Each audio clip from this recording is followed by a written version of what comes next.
گروپ لالاو نخوشخانه که صد تختی یا تایبت بو نخوشین هلگرین ویروس کرونای لدهوک چکر به گجم میلیون کو 800,000 دلاران به همی پیدوی نخوشخانه لنحیا فیدیه و رادستی کارگری پاریزگاه دهوک کر و روز شنبه برانگک فرمی اجلای پاریزگار دهوک فرهاد امینه تروشی هاتا وکرن.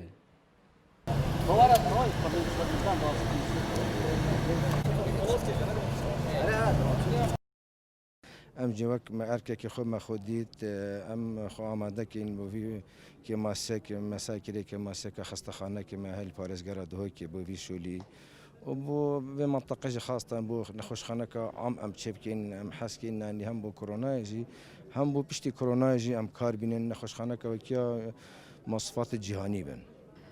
هر ایرو روز شنبه سه توجبوین هلگرین ویروس کرونای لدهوک هاتن راگهاندن. جبو جنازیک روشا کووید 19 بزانین دکتور تایبتمند مؤید آغالی پتر بحثا نخوش و نخوشخانن ویروس کرونای لدهوکت کت. او نخوشی می دهوکی متهین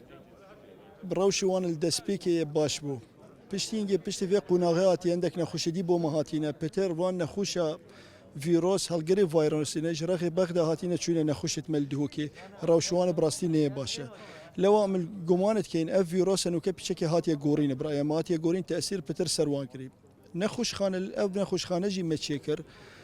دا امشين ريجيك بتر نخش اور قرين نو كامشين حتى دوصد نخش اور قرين بس تشتي خوش او يا كورونا ام زانیم ده حتی 15 صدر روشوان نه باشه او روشوان نه باش بد ام بین خسته کرونا او یا کفن یا حروق بولویرشین ام داخل کین او روشوان یا باشتر بتلفین خوشخانه مشین نخوشخانه کافین بکار بینین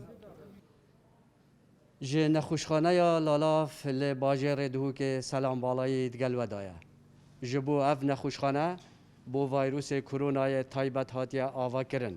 و الدیف سیستم جهانی و پشتی اگر هاتو ویروس کرونای نما دشن و نخوشخانه بردوام بو نخوشا بکارینن.